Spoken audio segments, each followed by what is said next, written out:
Megastar Chiranjeevi మరోసారి రాజకీయ రంగ ప్రవేశం చేయబోతున్నారా? పెద్దల సభకు నామినేట్ కానున్నారా? గతంలో మళ్ళీ హస్తినలో మళ్ళీ చక్రం తిప్పబోతున్నారా అనే ప్రశ్నలకు అవుననే సమాధానమే వినిపిస్తుంది. ఫలానా పార్టీ అనే ముద్ర పడకుండా తటస్థంగా ఉంటూనే మళ్ళీ రాజకీయాల్లో క్రియాశీలకంగా మారబోతున్నారనే ప్రచారం సాగుతుంది. చిరంజీవిని కేంద్ర ప్రభుత్వం రాజ్యసభకు నామినేట్ చేయనుందని తెలుస్తుంది. సామాజిక సేవ లేదా చలనచిత్ర రంగం కేటగిరీ నుంచి ఆయనను రాష్ట్రపతి కోటా కింద ఎగువ సభకు పంపించాలని భావిస్తున్నట్లు సమాచారం. దీనిపై త్వరలోనే ఓ కీలక నిర్ణయం తీసుకుంటుందని అంటున్నారు.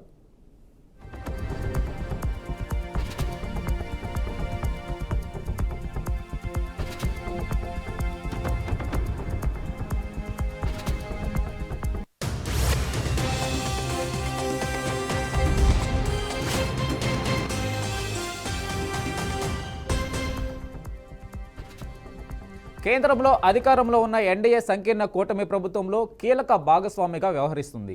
మొన్నటి ఎన్నికల్లో చిరంజీవి సోదరుడు పవన్ కళ్యాణ్ నెలకొల్పిన జనసేన పార్టీ రాష్ట్రంలో తెలుగుదేశం పార్టీ సారథ్యంలో ఎన్డీఏ కూటమి ప్రభుత్వం ఏర్పాటు కావడంలో జనసేన అత్యంత కీలక పాత్రను పోషించింది. ఏపీలో ఎన్నికల ముందు కూటమిలో బీజేపీని కలుపుకొని వెళ్లేలా చేయడంలో పవన్ కళ్యాణ్దే కీరోల్. ఫలితంగా ఢిల్లీలో బీజేపీ పెద్దల వద్ద ఆయన పట్టు పలుకుబడి పెరిగినందడంలో సందేహమే అక్కర్లేదు. తన రెండో సోదరుడు నాగబాబుకు ముఖ్యమంత్రి చంద్రబాబు నాయుడు నేతృత్వంలోని రాష్ట్ర మంత్రివర్గంలో ఖాయం చేయడంలో దీనికి నిదర్శనంగా చెప్పుకోవచ్చు.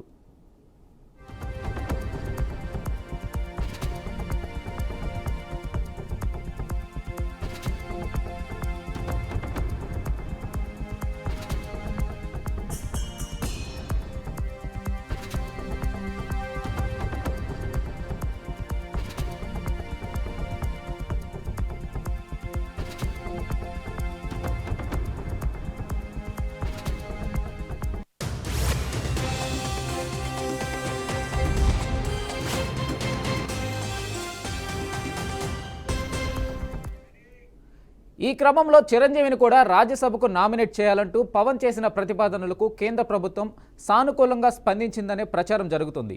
ఫలానా పార్టీ అనే ముద్ర లేకుండా రాష్ట్రపతి కోటా కింద ఆయన్ను రాజ్యసభకు నామినేట్ చేయాలని భావిస్తున్నట్టు తెలిసింది. రాష్ట్రపతి కోటా కింద వివిధ రంగాల్లో సేవలను అందించిన ప్రముఖులకు రాష్ట్రపతి కోటా కింద రాజ్యసభకు నామినేట్ చేయడం అనేది ఆనవాయితీగా వస్తుంది. సుప్రీంకోర్టు మాజీ ప్రధాన న్యాయమూర్తి రంజన్ గొగోయ్, మాజీ అథ్లెట్ పీటీ ఉషా, సంగీత దర్శకుడు ఇళయరాజా, సినిమా కథా రచయిత విజేంద్ర ప్రసాద్, సామాజిక కార్యకర్త సుధామూర్తి ఇలానే నామినేట్ అయ్యారు. కేంద్ర మంత్రిగా ఇదే కేటగిరీలో చిరంజీవిని కూడా నామినేట్ చేయవచ్చని అంటున్నారు.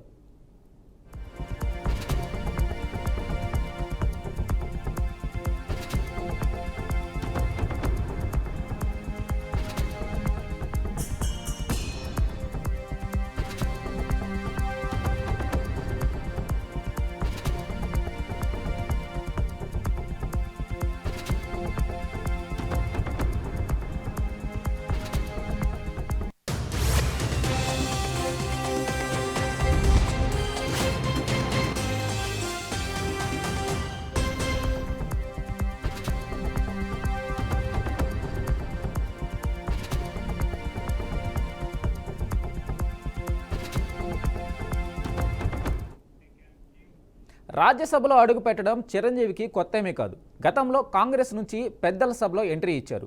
యూపీఏ 2.0 ప్రభుత్వంలో కేంద్ర పర్యాటక శాఖ మంత్రిగా వ్యవహరించారు. అప్పట్లో రాజ్యసభ పదవీకాలం ముగిసిన తర్వాత క్రియాశీలక రాజకీయాలకు దూరంగా ఉంటున్నారు. సినిమాలకు మాత్రమే పరిమితమయ్యారు.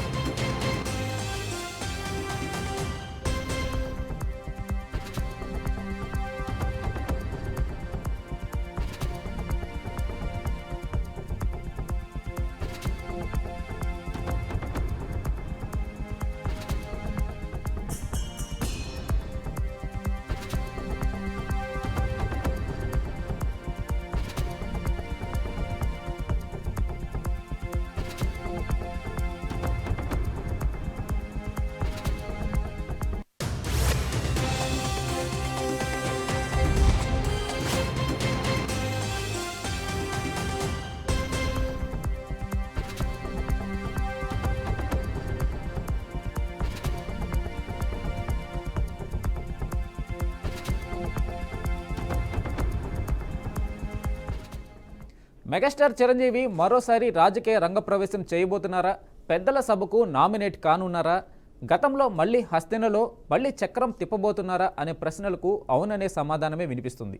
ఫలానా పార్టీ అనే ముద్ర పడకుండా తటస్థంగా ఉంటూనే మళ్ళీ రాజకీయాల్లో క్రియాశీలకంగా మారబోతున్నారనే ప్రచారం సాగుతుంది. చిరంజీవిని కేంద్ర ప్రభుత్వం రాజ్యసభకు నామినేట్ చేయనుందని తెలుస్తుంది.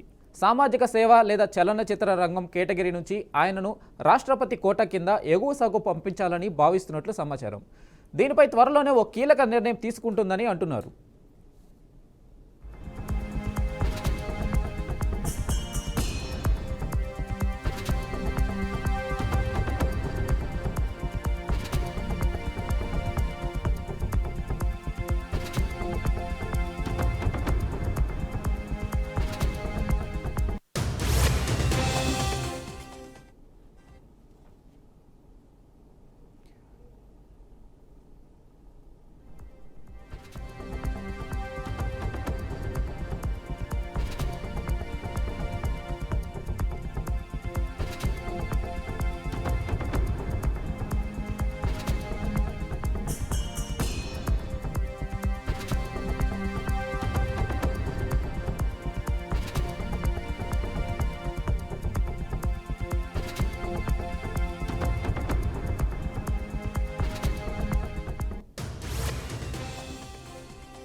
ఓకే, దీనిపై మరింత సమాచారం విజయవాడ నుంచి మా రిపోర్టర్ మధుని అడిగి తెలుసుకుందాం. మధు, చెప్పండి.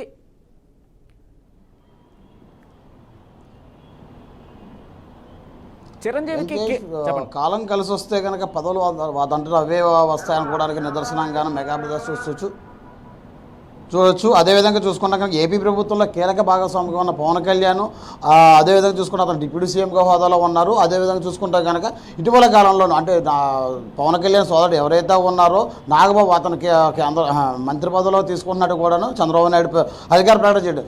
అదేవిధంగా చూసుకుంటే కనుక ఇప్పుడు మెగాస్టార్ ఎవరైతే మెగా బ్రదర్ అతనికి రాజ్యసభలో స్థానం కల్పిస్తూ కూడా రాజకీయాల్లో చర్చ కూడా సాగుతుంది. అదేవిధంగా చూసుకుంటే కనుక దీని అంతటికీ చూసుకుంటే ఏదైతే ఉందో ఈ రాజ్యసభకి సంబంధించి వివరాలన్నీ కూడా పవన్ కళ్యాణ్ బీజేపీ పెద్దలతో మాట్లాడినట్టు బీజేపీ పెద్దలు కూడా దాన్ని సానుకూలంగా అంగీకరించినట్టు కూడా చెప్తున్నారు. అయితే ఇది అంతటికీ చూసుకుంటే కనుక ఏదైతే మెగాస్టార్ చిరంజీవి మీద ఈ రాజకీయ ముద్ర పడకుండాను రాజ్యసభ సభ్యుడిగా తీసుకోవాలనేది కూడా కేంద్ర మంత్రి భావిస్తారు. అంటే రాష్ట్రపతి కోటాలో చిరంజీవిని రాజ్యసభ సభ్యుడిగా తీసుకుంటారనేది కూడా పేరు.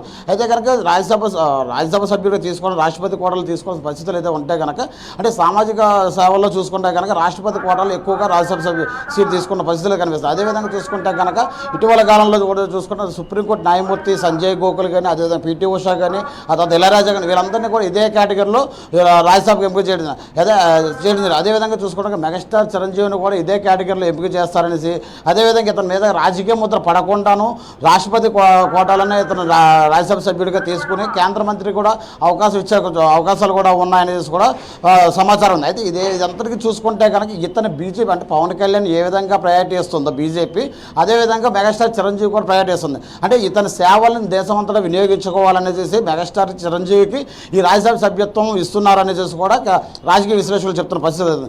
ఏదైనా చూసుకుంటే కనుక కీలకంగా ఏదైతే కేంద్రంలో కావచ్చు అదేవిధంగా ఏపీ ప్రభుత్వంలో చూడొచ్చు పవన్ కళ్యాణ్ చాలా కీలకంగా వ్యవహరిస్తున్నారని చెప్పుకోవచ్చు. ఏదైనా చూసుకుంటే ఇటు నాగబాబుకి కానీ ఇటు మెగాస్టార్ చిరంజీవి కూడా మంత్రి రాజ్యసభ సభ్యుడిగా తీసుకుని కేంద్ర మంత్రిగా స్థానం కల్పిస్తారని చెప్తున్న పరిస్థితి కనిపిస్తున్నాయి. Venkatesh. Okay, right, thank you Madhu.